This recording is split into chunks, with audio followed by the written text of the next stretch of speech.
नमस्कार दोस्तों, स्वागत है आपका आज के मुख्य समाचारों में। जी हाँ दोस्तों, आपको यहाँ पर देखने को मिलेगी सुबह से लेकर शाम तक की तमाम बड़ी खबरें, मुख्य समाचार, ब्रेकिंग न्यूज अपडेट के रूप में।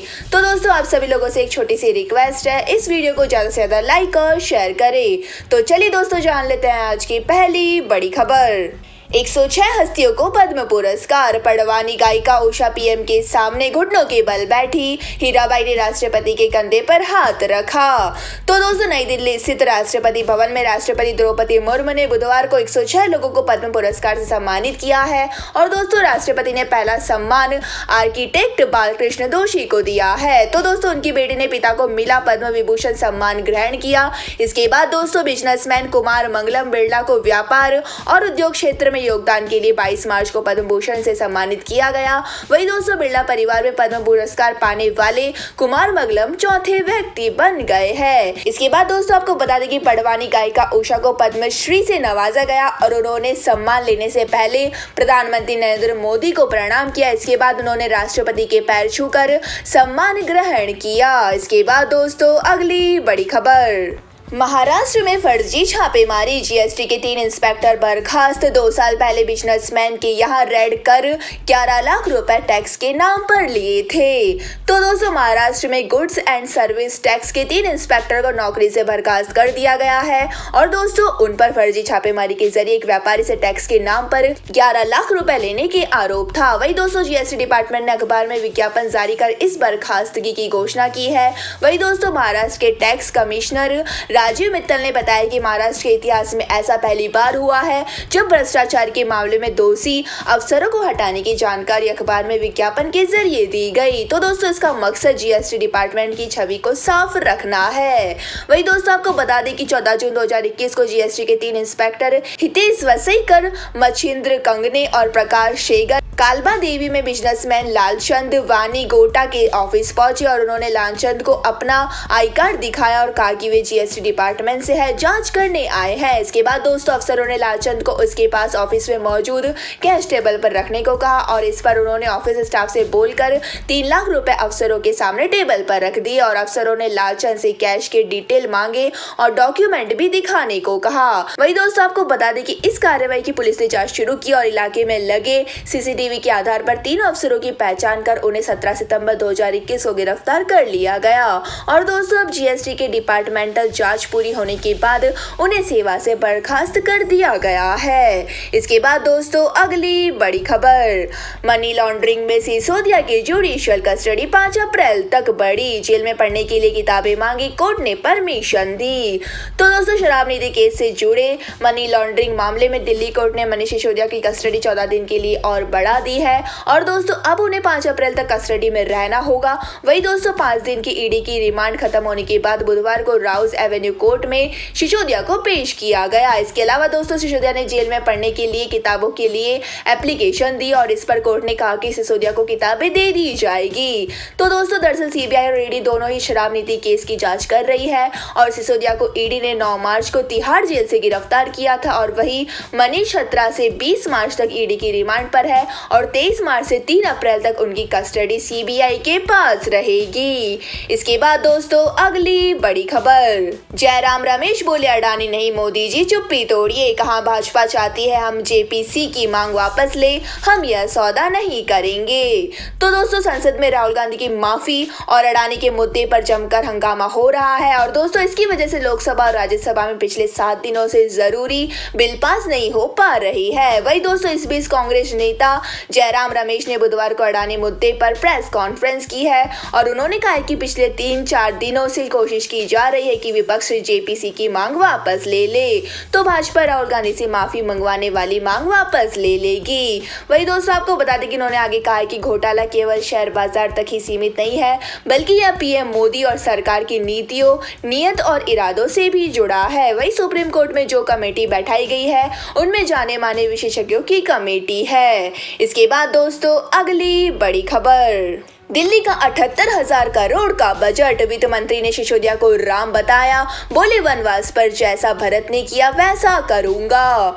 तो दोस्तों दिल्ली सरकार बुधवार को दिल्ली विधानसभा में राज्य का नवा बजट पेश कर रही है और दोस्तों गृह मंत्रालय ने मंगलवार को दिल्ली सरकार के बजट को मंजूरी दे दी थी। वही दोस्तों वित्त मंत्री कैलाश गहलोत ने स्पीच की शुरुआत में डिप्टी सीएम मनीष सिसोदिया को भगवान राम बताया है और उन्होंने कहा है कि मनीष सिसोदिया बजट पेश करते तो ज्यादा खुशी होती और जब भगवान श्री राम वनवास गए थे तब भरत ने सिंहासन पर उनकी खड़ा रखकर राज किया था, वैसे ही मैं काम करूंगा और अगला बजट मनीष सिसोदिया ही पेश करेंगे।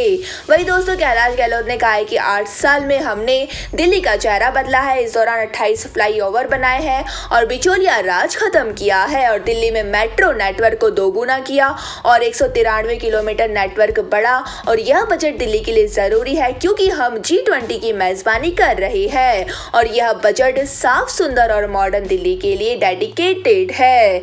इसके बाद दोस्तों अगली बड़ी खबर, दिल्ली में 19 घंटे के बाद फिर भूकंप 2.7 रही तीव्रता। कल भारत, पाकिस्तान, अफगानिस्तान में 6.6 तीव्रता के झटके लगे थे। तो दोस्तों दिल्ली में 19 घंटे बाद बुधवार को फिर भूकंप के झटके महसूस किए गए हैं और दोस्तों रिएक्टर स्केल पर इसकी तीव्रता 2.7 मापी गई है। वही दोस्तों शाम करीब 5:20 पर झटके महसूस किए गए और इससे पहले भारत, पाकिस्तान और अफगानिस्तान में देर रात मंगलवार को 10:20 पर भूकंप के तेज झटके महसूस किए गए और दोस्तों रिएक्टर स्केल पर इसकी तीव्रता 6.6 मापी गई थी। वही दोस्तों भूकंप का केंद्र अफगानिस्तान के फैजाबाद से 133 किमी दक्षिण पूर्व में जमीन से 156 किमी की गहराई में था और पाकिस्तान में 9 लोगों की मौत हो गई है। वही दोस्तों 302 लोग घायल हो चुके हैं। इसके बाद दोस्तों अफगानिस्तान में भी 2 लोगों की जान चली गई है और भारत में इसका असर दिल्ली, राजस्थान, पंजाब, मध्य प्रदेश, उत्तर प्रदेश और जम्मू कश्मीर में देखने को मिला है। इससे दोस्तों लोगों में अफरा तफरी देखी गई है और लोग घबराकर जान बचाने के लिए घरों से बाहर निकल आए। दिल्ली, एनसीआर, गाजियाबाद के कई इलाकों में लोगों ने पूरी रात घर के बाहर गुजारी है। इसके बाद दोस्तों अगली बड़ी खबर, कोरोना को लेकर पीएम मोदी ने की मीटिंग। देश में 24 घंटे में 1134 नए केस मिले, एक्टिव केस 7000 के पार पहुंचे। तो दोस्तों प्रधानमंत्री नरेंद्र मोदी ने बुधवार को कोविड से संबंधित स्थिति और उसकी तैयारियों को लेकर हाई लेवल मीटिंग की है और दोस्तों मीटिंग में स्वास्थ्य मंत्री मनसुख मंडाविया समेत कई स्वास्थ्य अधिकारी शामिल रहे।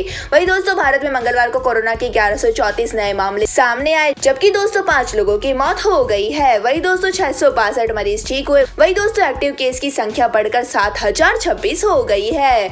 उधर दोस्तों देश में अब तक कोविड वैक्सीन के 220.65 करोड़ डोज दिए जा चुके हैं। तो दोस्तों आपको बता दें कि देश में कोरोना का पहला केस 28 फरवरी 2020 को मिला था और तब से अब तक देश में 4.46 करोड़ से ज्यादा केस सामने आ चुके हैं और 5 लाख से ज्यादा संक्रमितों की मौत हो चुकी है। वही दोस्तों आपको बता दें कि कोरोना के मामलों में अचानक वृद्धि के साथ साथ H3N2 इन्फ्लुएंजा वायरस के मामले भी बढ़े हैं और केंद्रीय स्वास्थ्य मंत्रालय ने पिछले सोमवार को देश के बड़े हॉस्पिटल के टॉप हेल्थ एक्सपर्ट के साथ H3N2 इन्फ्लुएंजा के बढ़ते मामलों पर चर्चा करने के लिए एक बैठक की है। इसके बाद दोस्तों अगली बड़ी खबर, लंदन में इंडियन हाई कमीशन के बाहर अब सख्त सुरक्षा, आज फिर प्रोटेस्ट कर रहे हैं खालिस्तानी। दिल्ली में ब्रिटिश उच्चायोग की सिक्योरिटी घटाई।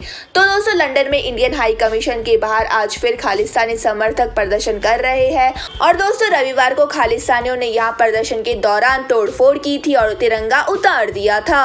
तो दोस्तों आपको बता दें कि रविवार की घटना पर भारत ने सख्त विरोध जताया था और इसके बाद बुधवार को लंदन की मेट्रो पुलिस ने यहाँ सिक्योरिटी की सख्त इंतजाम किया। वही दोस्तों घुड़सवार पुलिस भी यहाँ नजर आई और हर जगह बैरिकेडिंग की गई। इसके पहले दोस्तों आपको बता दें कि बुधवार को नई दिल्ली में मौजूद ब्रिटिश हाई कमीशन की सुरक्षा घटा दी गई थी और इसके बाद लंदन में इंडियन हाई कमीशन की सिक्योरिटी सख्त की गई। वही दोस्तों दिल्ली में ब्रिटिश हाई कमीशन के बाहर सुरक्षा घटाने के मामले में एक पुलिस अफसर ने कहा कि हाई कमीशन की ओर जाने वाले रास्ते में लगे एक्स्ट्रा बैरिकेड्स अड़चन में पैदा कर रहे थे, इसलिए उन्हें हटाया गया और हाई कमीशन के बाहर सुरक्षा घेरे में कोई बदलाव नहीं किया गया है। इसके बाद दोस्तों अगली बड़ी खबर, तमिलनाडु पटाखा फैक्ट्री में आग, 8 लोगों की मौत, 17 घायल, धमाके से पूरी बिल्डिंग ढही। एक हफ्ते में ऐसी यह दूसरी घटना। तो दोस्तों तमिलनाडु के कांचीपुरम में बुधवार को पटाखा फैक्ट्री में आग लगने से 8 लोगों की मौत हो गई है जबकि दोस्तों 17 लोग घायल हुए हैं और घायलों को अस्पताल में भर्ती कराया गया है। वही दोस्तों दमकल की कई गाड़ियां आग पर काबू पाने की कोशिश में लगी हुई है और हादसे के कारणों का भी पता नहीं चल पाया है। तो दोस्तों आपको बता दें कि कांचीपुरम कलेक्टर एम आरती ने बताया है कि फैक्ट्री में 25 लोग काम कर रहे थे और उधर फायर एंड रेस्क्यू सर्विसेज के डीजीपी आभास कुमार ने बताया कि धमाके से फैक्ट्री की पूरी बिल्डिंग ढह गई है और फायर सर्विस की टीम और जिला पुलिस रेस्क्यू ऑपरेशन में जुटी हुई है। इसके बाद दोस्तों अगली बड़ी खबर, तमिलनाडु में पेरेंट्स ने टीचर के साथ मारपीट की, बच्ची को पीटने का आरोप लगाया, दंपति गिरफ्तार, पुलिस बोली बच्ची ने झूठ कहा था। तो दोस्तों तमिलनाडु के तूतीकोरिन के सरकारी स्कूल में पेरेंट्स ने एक टीचर को पीट दिया है और उनका आरोप यह है कि टीचर ने उनकी 7 साल की बच्ची को पीटा था, जबकि दोस्तों टीचर ने इससे इनकार कर दिया है और पुलिस ने कहा है कि बच्ची ने पीटे जाने की बात झूठ कही थी। वही दोस्तों दंपति और बच्ची के दादा को गिरफ्तार कर लिया गया है और घटना का एक वीडियो भी सामने आया है जिसमें बच्ची के माता पिता क्लास में गए और टीचर से बहस करने लगे और बच्चे के मां सेल्वी टीचर से कह रही है कि बच्ची को पीटना गैर कानूनी है, तुम्हें यह अधिकार किसने दिया, मैं तुम्हें अपनी चप्पलों से पीटूंगी। बहस के चलते स्कूल के अन्य टीचर्स और बच्चे इकट्ठा हो गए और इस दौरान बच्ची के पिता शिवलिंगम ने टीचर को पीटना शुरू कर दिया और दोनों में हाथापाई बहुत ज्यादा बढ़ गई और वहाँ मौजूदा लोगों ने बच्ची के पिता को रोकने की कोशिश की, लेकिन वह नहीं माने और टीचर को पीटते रहे। इसके बाद दोस्तों जाने अगली बड़ी खबर, लेकिन उससे पहले आप सभी लोगों से हमारी छोटी सी रिक्वेस्ट है, अगर दोस्तों आपको हमारी न्यूज पसंद आ रही है तो इसे एक छोटा सा लाइक जरूर दे दीजिएगा और अगर पसंद नहीं आ रही है तो बेशक आप इसे डिसलाइक भी कर सकते हैं, लेकिन दोस्तों लाइक और डिसलाइक जरूर कीजिएगा क्योंकि यही हमारी मेहनत का फल होता है और इसी से हमें पता चलता है कि आपको हमारी न्यूज पसंद आ रही है या नहीं। तो चलिए दोस्तों जान लेते हैं आज की अगली बड़ी खबर। आज बढ़त के साथ बंद हुआ शेयर बाजार, सेंसेक्स 139 अंक चढ़कर 58,214 पर बंद, अडानी ग्रुप के 8 शेयर्स में तेजी। तो दोस्तों बुधवार को लगातार तीसरे दिन शेयर बाजार में तेजी देखने को मिली है। वही दोस्तों सेंसेक्स 139 अंक चढ़कर 58,214 के स्तर पर बंद हुआ है। वही दोस्तों निफ्टी भी 44 अंक चढ़ा है और यह 17,151 के स्तर पर बंद हुआ। तो दोस्तों सेंसेक्स के 30 में से 21 शेयरों में तेजी और सिर्फ 9 में गिरावट देखने को मिली है। साथ ही दोस्तों अडानी ग्रुप के 10 शेयरों में से 8 में तेजी और 2 में गिरावट देखने को मिली है और अडानी ग्रुप की फ्लैगशिप कंपनी अडानी एंटरप्राइजेस का शेयर 0.82% गिरा है। इसके अलावा अडानी पोर्ट्स का शेयर भी 1.35% टूटा है। वही दोस्तों अडानी ग्रीन एनर्जी और अडानी टोटल गैस के शेयर में 5 से 5% तक की तेजी रही है। इसके बाद दोस्तों अगली बड़ी खबर, तीसरे वनडे में ऑस्ट्रेलिया ने दिया 270 का टारगेट, जंपा ने तोड़ी कोहली राहुल की अर्धशतकीय साझेदारी, भारत 146 पर। तो दोस्तों ऑस्ट्रेलिया ने चेन्नई के चेपक मैदान पर चल रहे वनडे सीरीज के तीसरे मुकाबले में भारत को 270 रनों का टारगेट दिया है और दोस्तों जवाब में भारत ने 27.5 ओवर में 3 विकेट पर 146 रन बना लिए हैं और दोस्तों विराट कोहली और अक्षर पटेल क्रीज पर है और दोस्तों केएल राहुल को एडम जंपा ने शॉन एबॉट के हाथों कैच कराया और यह जंपा का दूसरा विकेट है और दोस्तों उन्होंने शुभमन गिल को भी आउट किया। इससे पहले दोस्तों रोहित शर्मा 30 रन पर आउट हुए थे। तो दोस्तों आपको बता दें कि कप्तान रोहित शर्मा और शुभमन गिल ने भारत को विस्फोटक शुरुआत दिलाई और दोनों ने 56 गेंदों पर 65 रनों की ओपनिंग पार्टनरशिप की है। वही दोस्तों कंगारू टीम भी टॉस जीतकर बल्लेबाजी करते हुए 49 ओवर में 269 रन पर ऑल आउट हो गई है और ओपनर मिशेल मार्श ने 47 रन की पारी खेली जबकि एलेक्स केरी ने 38 रन बनाए। वही दोस्तों मार्नस लाबुशेन ने 28, मार्क्स स्टोइन्स ने 25, ट्रेविस हेड ने 33 और डेविड वार्नर ने 23 रन का योगदान दिया है। इसके बाद दोस्तों अगली बड़ी खबर, देश में 6G की टेस्टिंग आज से शुरू, पीएम मोदी बोले 5G शुरू होने के 6 महीने बाद हम 6G की बात कर रहे, यह हमारा कॉन्फिडेंस दिखाता है। तो दोस्तों भारत दुनिया के टेलीकॉम टेक्नोलॉजी का बड़ा एक्सपोर्टर होने की दिशा में आगे बढ़ रहा है और दोस्तों 5G की शक्ति की मदद से पूरी दुनिया का वर्क कल्चर बदलने के लिए भारत कई देशों के साथ मिलकर काम कर रहा है। तो दोस्तों 5G के शुरू होने के 6 महीने में ही हम 6G की टेक्नोलॉजी के बारे में बात कर रहे हैं और यह भारत के विश्वास को दर्शाता है। तो दोस्तों मोदी ने नई दिल्ली के विज्ञान भवन को आयोजित करते हुए भारत में इंटरनेशनल टेलीकम्युनिकेशन यूनियन के नए क्षेत्र कार्यालय और इनोवेशन सेंटर का उद्घाटन करने के दौरान यह बात कही है और दोस्तों इवेंट के दौरान 6G टेस्टिंग को भी लॉन्च किया है और दोस्तों इससे अब देश को जल्द ही 6G सर्विस की भी शुरुआत होगी। इसके बाद दोस्तों अगली बड़ी खबर, देश की और एयरपोर्ट्स के लिए बोली लगाएंगे अडानी। कंपनी के सीईओ बोले अगले कुछ सालों में 1 दर्जन से अधिक हवाई अड्डों के निजीकरण की उम्मीद। तो दोस्तों, अडानी ग्रुप की कंपनी अडानी पोर्ट्स आने वाले दिनों में और अधिक एयरपोर्ट्स की बोली लगाएगी। और दोस्तों, कंपनी के सीईओ अरुण बंसल ने बुधवार को बताया कि कंपनी अपने एयरपोर्ट्स की संख्या को बढ़ाना चाहती है। और दोस्तों, उन्होंने कंपनी की योजना पर बात करते हुए आगे बताया है कि अगले कुछ सालों में 1 दर्जन से अधिक एयरपोर्ट्स की निजीकरण की उम्मीद है और हम इनकी बोली में भाग लेंगे। वही दोस्तों, बंसल ने सेंटर फॉर एविएशन समिट में बोलते हुए कहा है कि अडानी एयरपोर्ट्स एक एविएशन इंस्टीट्यूट स्थापित करने पर काम कर रहा है। और उन्होंने यह भी कहा है कि पहले चरण के तहत नवी मुंबई हवाई अड्डा दिसंबर 2023 तक ऑपरेशन शुरू कर देगा। और नवी मुंबई हवाई अड्डे के पहले चरण में यात्रियों को संभालने की क्षमता 2 करोड़ होगी। इसके बाद दोस्तों, अगली बड़ी खबर, ठग चुके कैदियों को 5 करोड़ दान करना चाहता है। जेल डीजी को लिखा 25 मार्च को मेरा जन्मदिन, उसी दिन परमिशन देंगे तो खुशी होगी। तो दोस्तों, 200 करोड़ की ठगी के केस में दिल्ली के मंडोली जेल में बंद सुकेश चंद्रशेखर ने बुधवार को जेल के डायरेक्टर जनरल को एक चिट्ठी लिखी है और जिसमें उसने कैदियों और उनके परिवारों के कल्याण के लिए 5.11 करोड़ रुपए का डिमांड ड्राफ्ट देने की परमिशन मांगी है। तो दोस्तों, सुकेश जिन कैदियों की भलाई के लिए पैसा देना चाहता है उनमें वे कैदी भी शामिल है जो अपनी जमानत बॉन्ड का भुगतान नहीं कर पाने के कारण कई सालों से जेल में बंद है। तो दोस्तों, आपको बता दें कि इसके पहले सुकेश ने 17 मार्च को अपना केस दूसरे जज को ट्रांसफर करने की याचिका भी लगाई थी और उसने जज पर पक्षपात करने का आरोप लगाया था। हालांकि दोस्तों, पटियाला हाउस कोर्ट ने यह याचिका खारिज कर दी थी और बेंच ने कहा था कि आरोपी को जज पर टिप्पणी करने का अधिकार नहीं है। इसके बाद दोस्तों, अगली बड़ी खबर, ओडिशा पहुंची बंगाल सीएम ममता बनर्जी, जगन्नाथपुरी में दर्शन किया। कल मुख्यमंत्री नवीन पटनायक से मुलाकात करेगी। तो दोस्तों, बंगाल की मुख्यमंत्री ममता बनर्जी मंगलवार शाम को ओडिशा पहुंची है और वहां बुधवार को उन्होंने पुरी में जगन्नाथ मंदिर के दर्शन किए। और इसके बाद दोस्तों, ममता ने बंगाल से जगन्नाथपुरी आने वालों के लिए गेस्ट हाउस बनाने के लिए जमीन भी देखी। तो दोस्तों, बंगाल सीएम यानी कि दोस्तों गुरुवार को भुवनेश्वर में राज्य के मुख्यमंत्री नवीन पटनायक से मुलाकात करेगी। और दोस्तों, ममता के ओडिशा दौरे को लेकर लोकसभा 2024 के चुनाव के मद्देनजर विपक्षी गठबंधन को मजबूत करने की रणनीति के तौर पर देखा जा रहा है। और दोस्तों, माना जा रहा है कि लोकसभा चुनाव 2024 के लिए ममता ओडिशा सीएम के सामने विपक्षी दलों के गठबंधन में शामिल होने का प्रस्ताव दे सकती है। इसके बाद दोस्तों, अगली बड़ी खबर, हुरुन रिच लिस्ट के टॉप 10 में अंबानी इकलौते भारतीय। अडानी को हर हफ्ते 3000 करोड़ का नुकसान, वे 23वें नंबर पर।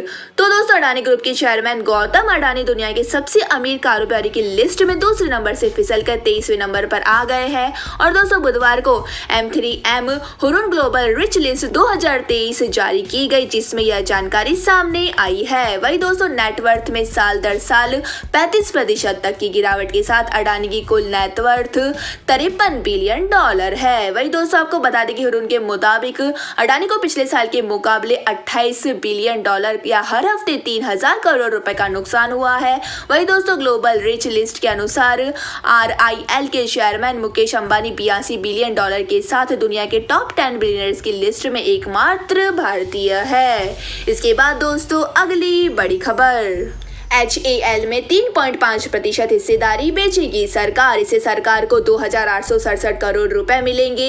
रिटेल निवेशकों के लिए ऑफर 24 मार्च को खुलेगा। तो दोस्तों, भारत सरकार एरोस्पेस और defence company Hindustan aeronautics limited में ऑफर फॉर सेल यानी दोस्तों OFS के जरिए 3.5% तक हिस्सेदारी बेचने जा रही है। इसके लिए दोस्तों फ्लोर प्राइस 2450 रुपए तय किया गया है। और दोस्तों, यह कीमत मौजूदा बाजार कीमत से 6.6% कम है। और दोस्तों, HAL के शेयर बुधवार को 30.50% रुपए गिरकर 2625 रुपए पर बंद हुए थे। इस आधार पर दोस्तों, हिस्सेदारी की बिक्री से सरकार को 2867 करोड़ रुपए मिलेंगे। और दोस्तों, रेगुलेटरी फाइलिंग के अनुसार offer for sale non retail निवेशकों के लिए 23 मार्च को, रिटेल के लिए 24 मार्च को खुलेगा। तो दोस्तों, मार्च 2018 में लिस्टेड कंपनी में वर्तमान में सरकार की 75.15% हिस्सेदारी है।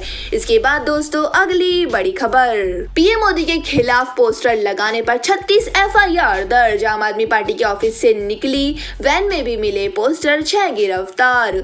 तो दोस्तों दिल्ली में प्रधानमंत्री नरेंद्र मोदी के खिलाफ पोस्टर लगाने के मामले में पुलिस ने 36 एफआईआर दर्ज की है और दोस्तों दिल्ली पुलिस के मुताबिक 100 में से बाकी एफआईआर दूसरे पोस्टर को लेकर दर्ज की गई है। वही दोस्तों सभी केस प्रिंटिंग प्रेस एक्ट और प्रॉपर्टी डिफेंस एक्ट के तहत दर्ज किए गए हैं। वही दोस्तों आम आदमी पार्टी के ऑफिस से निकलते हुए एक वैन से भी पोस्टर जब्त किए गए हैं और दोस्तों इस केस में 6 लोगों को गिरफ्तार किया गया है और पुलिस के मुताबिक दिल्ली के कुछ हिस्सों में मोदी हटाओ देश बचाओ नारों वाले पोस्टर लगे हैं और इन पोस्टरों में प्रिंटिंग प्रेस का ब्यौरा नहीं था और आईपी स्टेट थाने के एक कांस्टेबल ने पप्पू मेहता नाम के एक शख्स को पोस्टर लगाते हुए पकड़ा था और पप्पू के पास 38 बंडल पोस्टर मिले थे।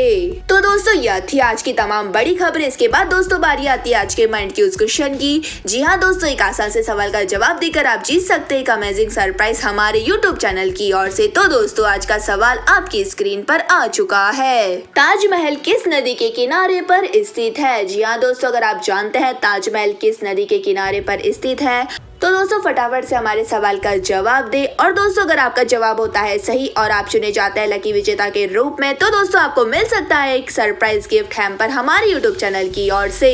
तो दोस्तों फटाफट से इस वीडियो को लाइक कर दीजिए, चैनल को सब्सक्राइब करके बेल आइकन भी दबा दीजिए। धन्यवाद दोस्तों। वंदे मातरम। जय हिंद, जय भारत।